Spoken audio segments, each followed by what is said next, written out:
আর এই দুনিয়ার কষ্টটা তুমি তখনই সহ্য করে নিতে পারবে যখন কবরের কষ্টের কথা স্মরণ করবে। দুনিয়ার কষ্টটা তুমি তখনই মেনে নিতে পারবে যখন হাসরের মাঠের কথা ভেবে চিনতে চলবে। কারণ ওই দিন এমন কঠিন ভয়ঙ্কর অবস্থা হবে যে আপন আপন বলতে কেউ নাই, সমস্ত উম্মতেরা পাগলের মতো ঘুরবে। একটু সুপারিশ কারো থেকে পাওয়া যায় নাকি? এই জন্য 500 বছরের ইবাদত গুজার ব্যক্তি আল্লাহর কাছে একটু ভাব দেখায় বলবে আমি ইবাদতের কারণে জান্নাত চাই। আল্লাহ তাআলা বলবেন ফেরেশতা বান্দাকে একটু সামন দিকে নিয়ে যাও। হাসরের মাঠে একটু সামন দিকে যখন নিয়ে যাবে, গরম বাতাসে শরীরের চামড়াগুলো কেমন যেন পুড়ে যায়, হালাত শুরু হয়ে যাবে। পানির পিপাসায় কলিজা ছটফট করবে। 500 বছরের ইবাদত গুজার বান্দা চিৎকার করে বলবে একটু পানির ব্যবস্থা করে দাও। পানির ব্যবস্থা যখন করার জন্য চিৎকার করবে, এক ফেরেশতা পানি নিয়ে আসবে আর বলবে পানি নাও। বলে দাও। বলে এমনি দেওয়া যাবে না, বিনিময়ে দাও। বলে পানির বিনিময়ে তুমি কি চাও? বলে আমার এক গ্লাস পানির বিনিময় হলো 500 বছরের ইবাদত। আল্লাহর বান্দা ইবাদতের বিনিময়ে পানি গ্লাস পান করবে, পিপাসা নিবারণ হবে না। বলবে আরো পানি দাও। বলে আরো ইবাদত দাও। বলে ইবাদত নাই। বলে পানিও নাই। আল্লাহর বান্দা তখন সিজদায় পড়ে কাঁদবেন আর বলবেন হে আল্লাহ, তুমি আমাকে মাফ করে দাও। তোমার রহমত ছাড়া আজ নাজাতের কোনো রাস্তা খোলা নাই। কারণ এক গ্লাস পানির দাম যদি 500 বছরের ইবাদত হয়, দুনিয়াতে কত হাজার গ্লাস পানি আমি পান করেছি তার মূল্য কিভাবে দিব?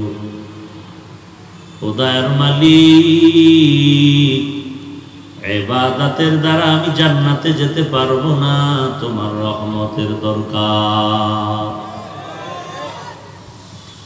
আল্লাহ তাআলা বলেন আমার রহমত যদি পেতে চাও, আমি আল্লাহর মহব্বতের জিন্দেগিটা নিজের আপন বানায় নাও। আল্লাহ কোরআনে বারবার বলেন আমাকে ভয় করো, আমাকে ভয় করো। ইয়া আইয়ুহাল্লাযীনা আমানুত্তাকুল্লাহা হাক্কা তুকাতিহি ওয়া লা তামুতুন্না ইল্লা ওয়া আনতুম মুসলিমুন।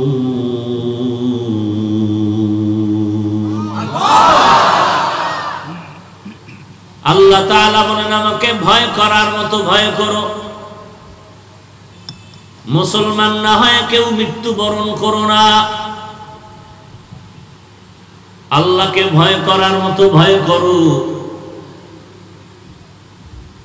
সাহাবায়ে কেরাম শুনে কান্না শুরু করলেন, যেইভাবে আল্লাহকে ভয় করা প্রয়োজন আমরা পারবো না।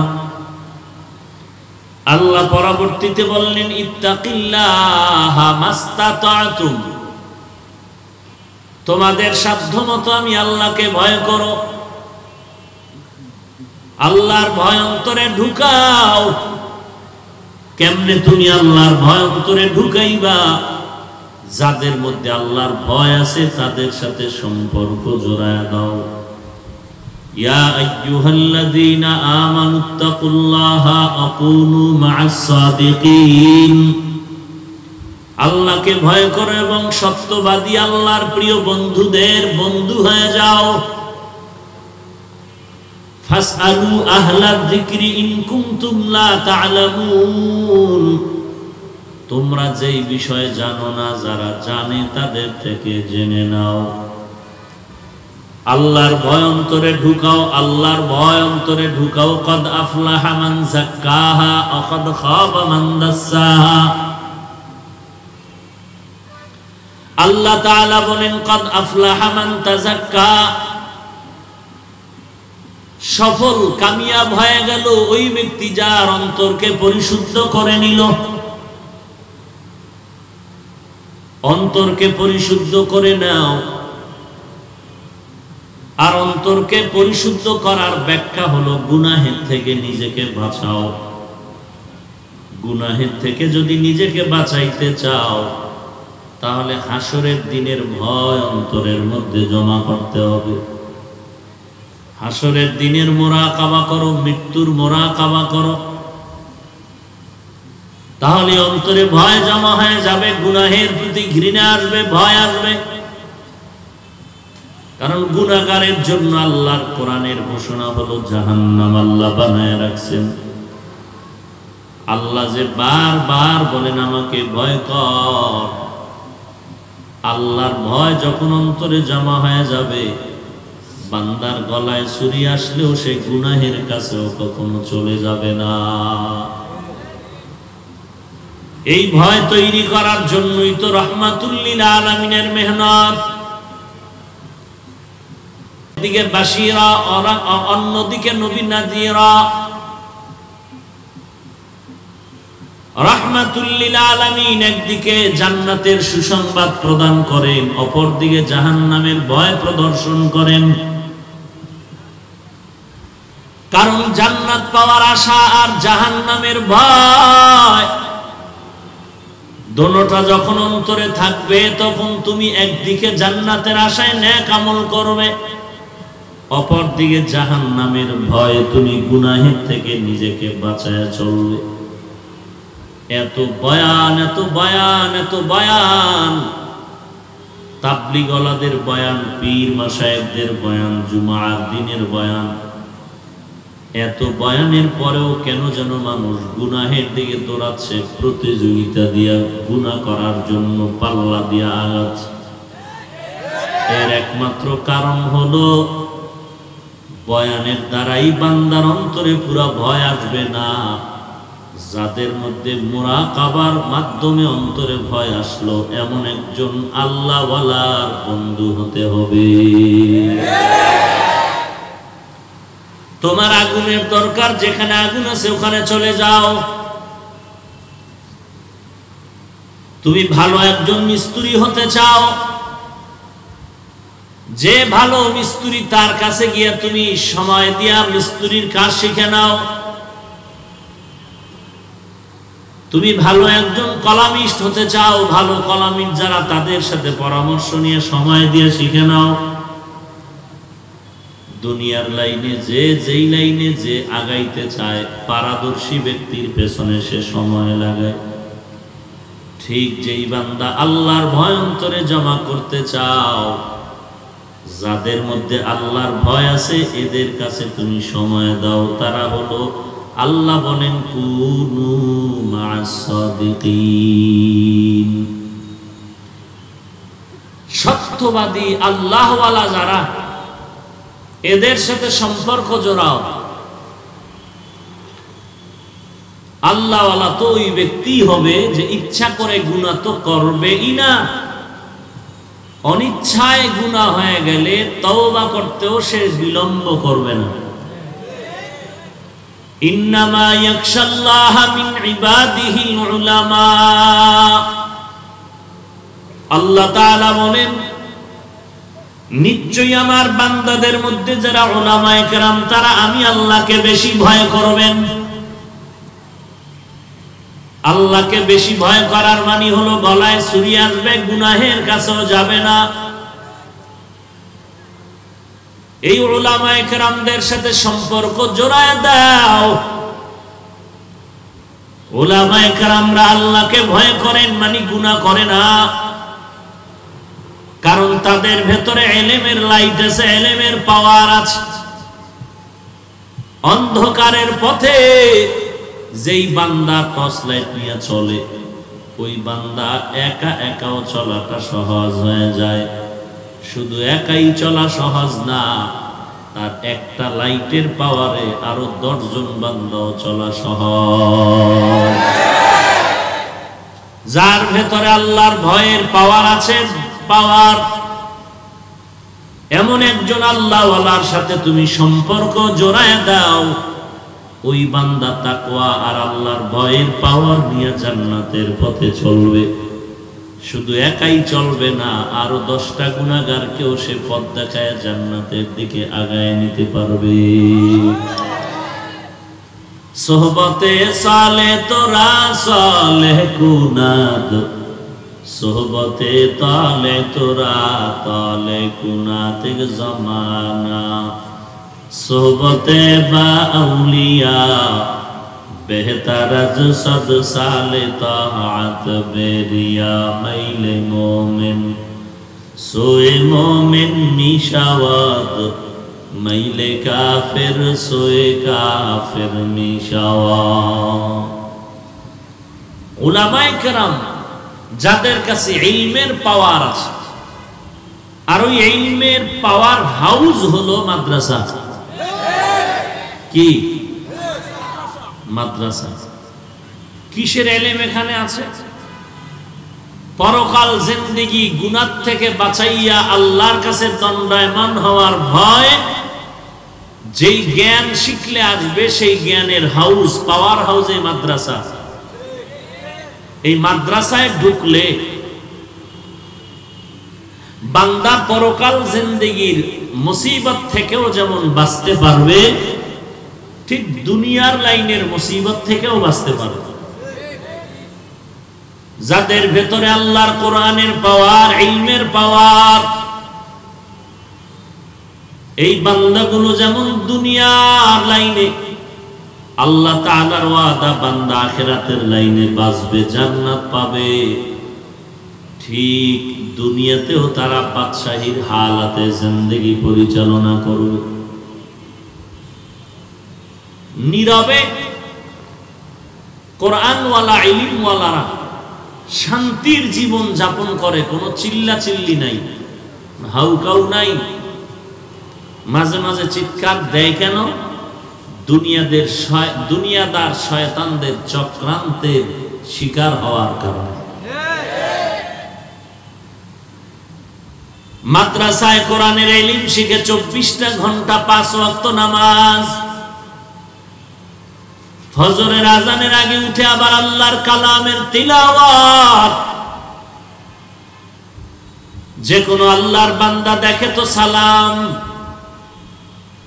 বাজে কোনো কথা নাই, দোকানপাটে বসে আড্ডা নাই, জবান দ্বারা কোনো মিথ্যা কথার আওয়াজ নাই, মা বাবার সাথে কোনো খারাপ আচরণ নাই, দুনিয়ার কোনো মানুষকে তারা খারাপ ভাবে দেখে না, কথা বলে না, চিনে আর না চিনে সবার সাথে ভালো ব্যবহার করে। এ কারণে দুনিয়ার সমস্ত মানুষ ধর্ম বর্ণ করণ নির্বিশেষে সবাই মোহাব্বত করে। জমিনের মধ্যে ঘুমন্ত শাহজালাল, শাহপরান, শাহ আমানত, চট্টগ্রামের জমিনে ঘুমন্ত ওলিয়ে কামেল শাহ আমানত, এত বড় গরিবের সন্তান, সরকারি চাকরিজীবী একজন ব্যক্তি, ডিসি সাহেব তার পিয়নগিরি করত। 100 বছর হয়ে গেল, পিয়নের ওই ডিসির কোনো খবর নাই। আর শাহ আমানতের নামটা বিধর্মীরা শুনলেও শ্রদ্ধা ভরে স্মরণ করে। এটা টাকার কারণে না, ইলমের বরকত। وَأَمَّا مَنْ خَافَ مَقَامَ رَبِّهِ وَنَهَى النَّفْسَ عَنِ الْهَوَى, যেই ব্যক্তি ভয় করবে হাসরের দিন আল্লাহর দরবারে দণ্ডায়মান হওয়াকে। কেন ভয় করবে? বলে ওদিন তো আল্লাহর দরবারে দাঁড়ায় হিসাব দিতে হবে। এই ভয় অন্তরে ঢুকাও। রাহমাতুল লিল আলামিন বলেন, আমার অল্প বয়সে কালো চুল সাদা হয়ে গেল শুধুমাত্র মরণের চিন্তায়, পরকালের চিন্তা। রাহমাতুল লিল আলামিনের সাহাবী উসমান রাদিয়াল্লাহু তাআলা আনহু কত বড় একজন দামি, নবীজির দুইজন মেয়ে বিবাহ করেছিলেন ওসমান, যাকে জিন্নুরাইন বলা হয়। আল্লাহর নবী বলেন, লিকুল্লি নাবিয়্যিন রাফিকুন ওয়া রাফিকি ইয়ানি ফিল জান্নাতি উসমান। জান্নাতে সকল নবীর এক বন্ধু হবে, আমি নবীর বন্ধু হবে আমার সাহাবী উসমান। সেই উসমান রাদিয়াল্লাহু তাআলা আনহু চোখের পানি ছেড়ে কাঁদেন, কবর দেখলে হাউমাউ করে কান্না করেন। অথচ আশারায়ে মুবাশশারাত 10 জন সাহাবা জান্নাতের অগ্রিম সুসংবাদ প্রাপ্ত, এর মধ্যে একজন উসমান। কবর দেখলে কেন কাঁদেন? উসমান জবাব দিয়ে বলেন, আমি কবর দেখলে বড় ভয় লাগে। মানুষ মরণের পরে প্রথম ঘাটি হলো অন্ধকার কবর। 3.5 হাত জায়গা বাড়ির দরওয়াজার সামনে। দুনিয়ার মানুষ আজ মোবাইলে বিভিন্ন কায়দায় বহু দূরের খবর নেয়, আমেরিকার খবর পর্যন্ত নেয়, অথচ বাড়ির দরওয়াজায় আত্মীয় স্বজন বাবার কবর একটা সেকেন্ডের জন্য পার্শ্বে দিয়ে গেল, খবর নিতে পারলো না কবরের ভেতরের কি হালাত। রাসূলের সাহাবী আবু বকর সিদ্দিক রাদিয়াল্লাহু তাআলা আনহু পরকালের ভয়ে চোখের পানি ছেড়ে নামাজে কান্না শুরু করেছেন। প্রশ্ন করা হলো, আপনি নামাজে কাঁদলেন কেন হে আবু বকর? আবু বকর সিদ্দিক রাদিয়াল্লাহু তাআলা আনহু বললেন, আল্লাহর কোরআনের এক আয়াত আমাকে কাঁদাইলো। কি আয়াত? ইন্নাল্লাহা আশতারা মিনাল মুমিনিনা আনফুসাহুম ওয়া আমওয়ালাহুম বিআন্না লাহুমুল জান্নাহ। আল্লাহ তাআলা বলেন, ও মুমিন, তোমাদের জান মাল আমি আল্লাহ কিনে নিয়েছি, বিনিময়ে মুমিন তোমাদের জান্নাত দিয়েছি। বলে, এটা তো সুসংবাদ, আমাদের জানমাল আল্লাহ নিয়েছেন, বিনিময়ে জান্নাত দিয়েছেন। বলে, সুসংবাদ ঠিক আছে, কিন্তু ভয়, আল্লাহ জানমাল নিয়েছি বলে নেন নাই, জান্নাত দিয়েছি বলে এখনো জান্নাত আমাদের হাতে তুলে দেন নাই।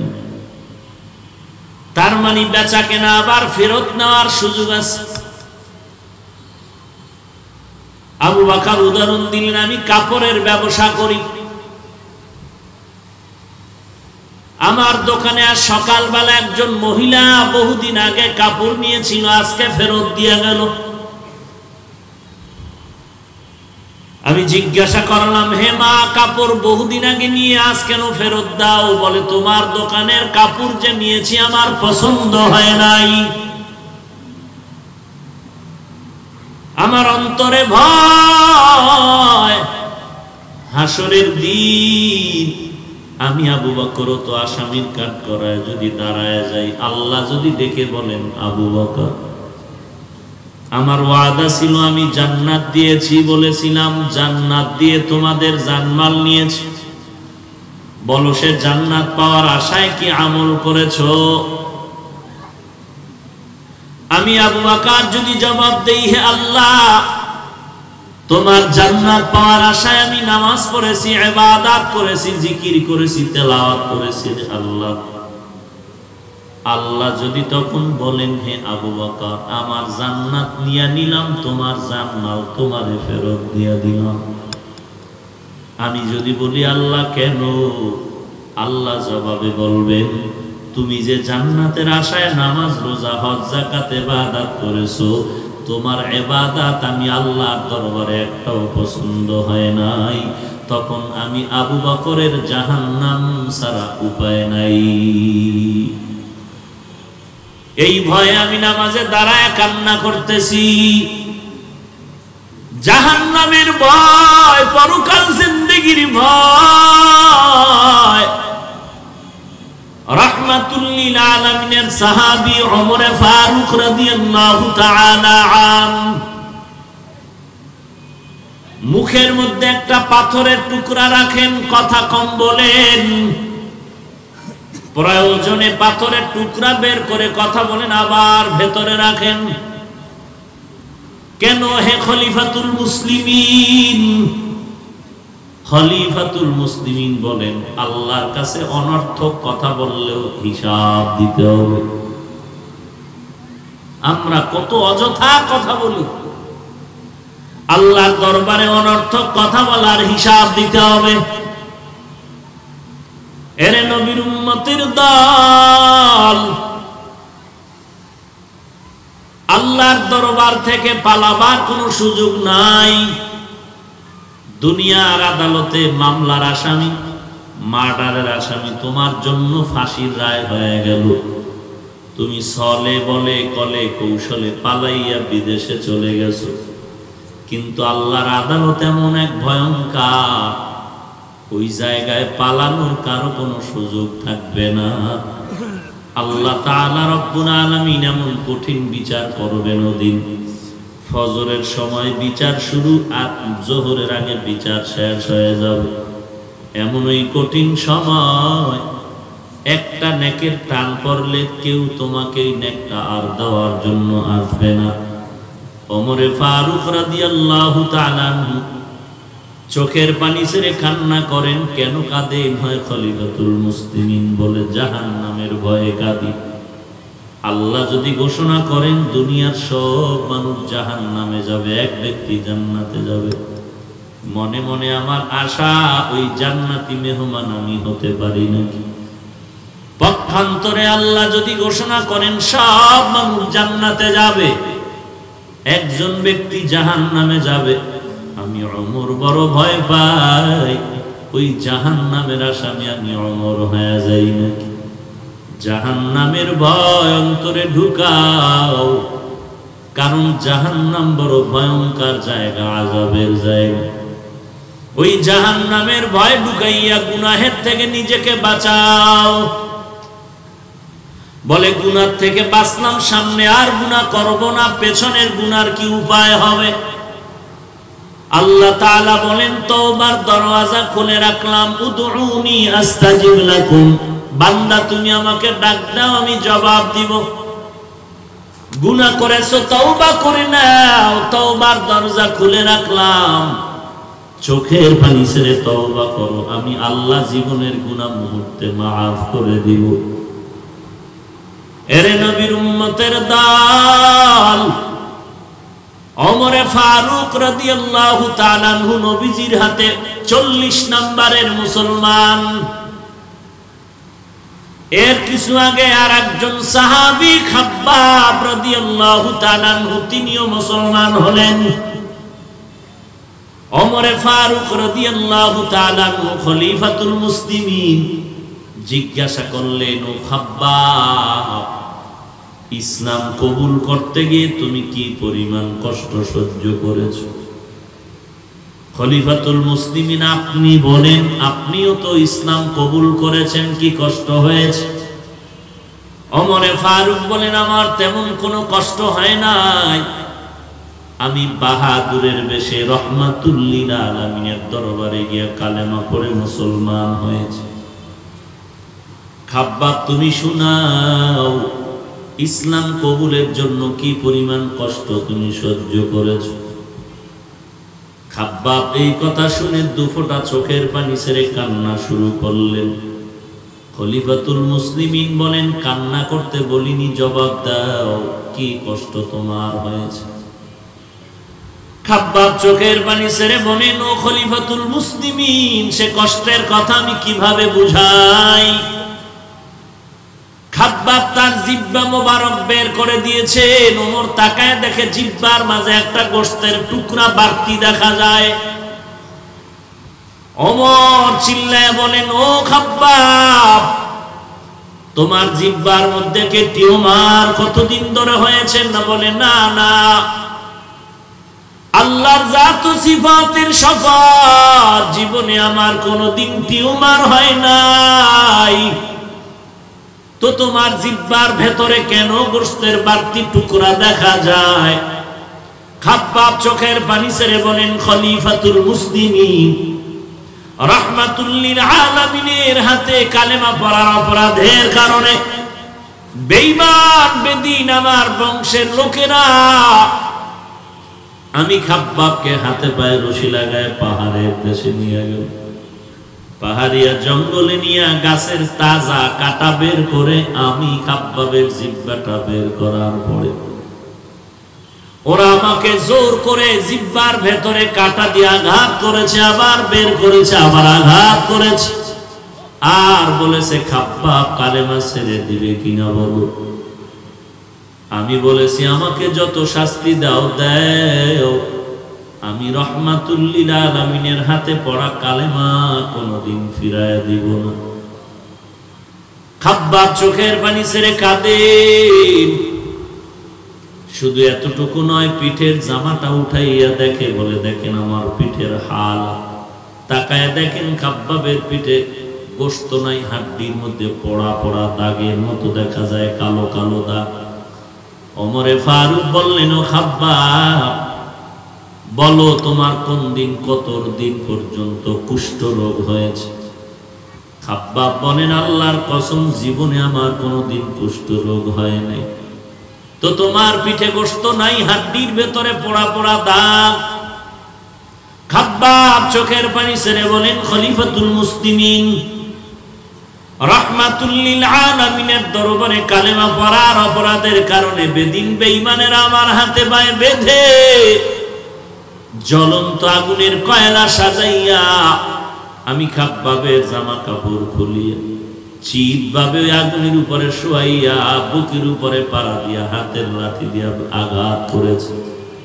আমি খাব্বাবের কানে আওয়াজ, ওই আগুনের কয়লায় আমার পিঠের গোশতগুলো পুড়িয়া যায়, নিজ কানে আওয়াজ শুনতে পেয়েছি।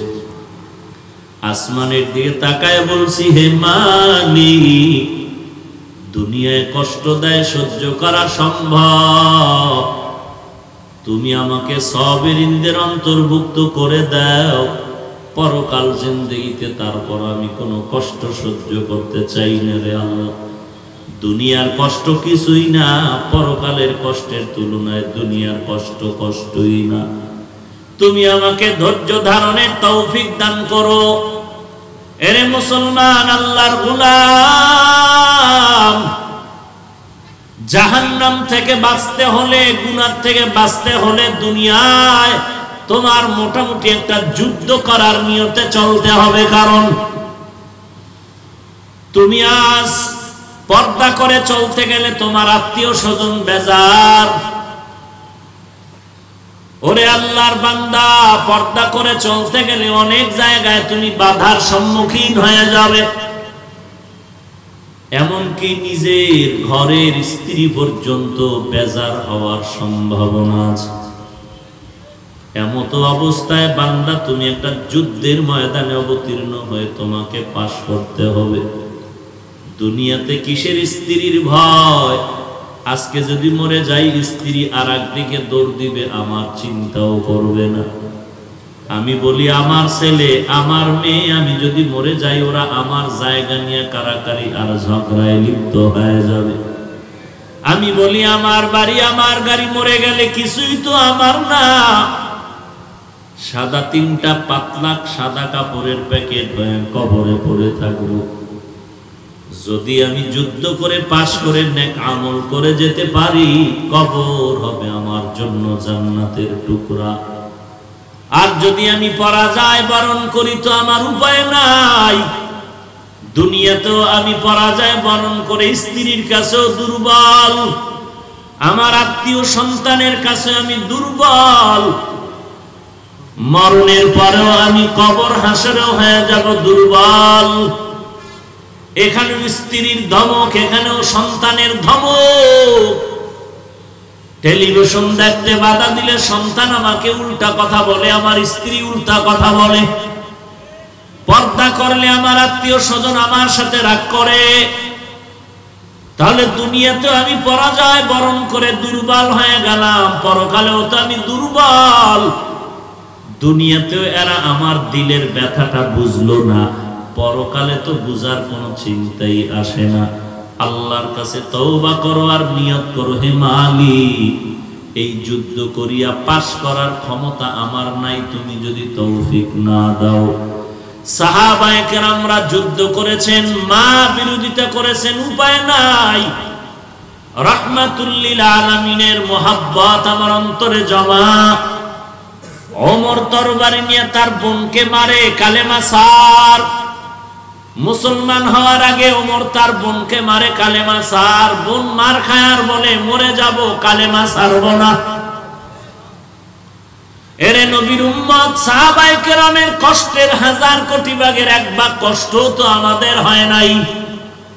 নামাজ পড়লে কেউ বাধা দেয় না, রোজা রাখলে কেউ বাধা দেয় না।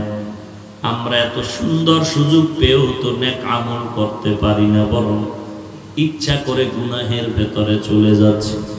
আল্লাহর কাছে তওবা করতে হবে, সামনের জিন্দেগি প্রতিজ্ঞাবদ্ধ হতে হবে। গলায় ছুরি আসবে, সামনে আর কোনো গুনাহের কাজ করব না। পেছনে যত গুনাহ করেছি তওবা করতে হবে। আল্লাহ, তুমি ছাড়া আমার তওবা কবুল করার আর কেউ নাই। তোমার দরওয়াজা ছাড়া ক্ষমা পাওয়ার আর কোনো দরওয়াজা নাই। এই দুনিয়াতে আমি যাকে আপন বলি দেখি সবাই স্বার্থপর। আমার মা বাবা ভাই বোন আত্মীয় স্বজন সব আমার স্বার্থপর। স্বার্থ যতক্ষণ আছে আমাকে মোহাব্বত করে, স্বার্থ আঘাত লাগলেই আমার সাথে চোখ ফিরায় নেয়। ও আল্লাহ, তুমি তো একবারও রাগ করে গুনাহের কারণে পানি বন্ধ করো নাই, বাতাস বন্ধ করো নাই, সূর্যের আলো বন্ধ করো নাই। অতএব তুমি আমার আপন। আমি শয়তানের ধোঁকায় পড়ে গুনাহ করেছি, আজ আমি তওবা করে নিলাম, গুনাহের কাছেও যাব না। এ যুবক, আমিও তোমার মতো একটা যুবক সন্তান।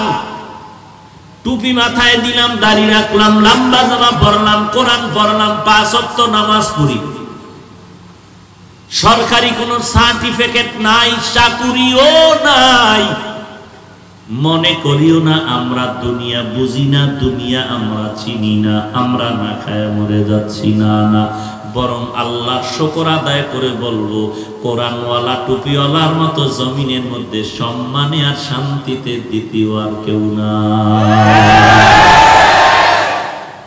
তুমি অনেক বুদ্ধিমান, তুমি অনেক জ্ঞানী, জ্ঞান খাটায় চলো। দাড়িটা রাখলে যৌবনের ভাব চলে যাবে। ও যুবক, তুমি বুঝছো আমি বুঝি নাই, ব্যাপারটা এমন না। টুপি মাথায় দিলে মাথাটা গরম হয়ে যায়, তুমি বুঝেছো আমি বুঝি নাই, ব্যাপারটা এমন না। লম্বা জামাটা পরলে শরীরটা আটকা আটকা মনে হয়, তুমি বুঝছো আমি বুঝি নাই, ব্যাপারটা এমন না। মাদ্রাসায় পড়লে চাকরি পাওয়া যাবে না, না খাইয়া মরতে হবে, তুমি বুঝতেছো আমি বুঝি নাই, ব্যাপারটা এমন না।